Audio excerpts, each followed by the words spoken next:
if any Muslim is involved in doing acts which are against the religion of Islam, which are acts of terrorism, killing of innocent human beings, it is the duty of us Muslims that we should tell such people it is haram. There are some people who are being misguided and they are being brainwashed into saying that killing innocent human beings is part of Islam. You will get reward.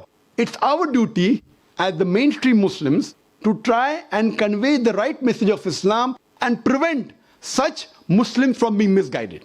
That's point number one. Point number two, it's our duty to tell the government of the country where you're living that Islam is a peaceful religion. And what I believe that Muslims should be part of the solution, they should not be part of the problem.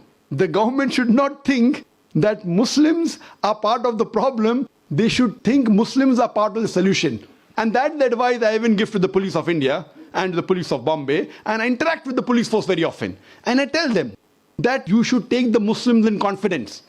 And the best is to have an interaction. I have addressed many police officers from very different countries, and we should try and have a question and answer session and remove the misconceptions in their minds and prove to them that Islam is one of the most tolerant religions. It's a peaceful religion. And if you know the teaching of Islam, surely the least person that you'll have to fear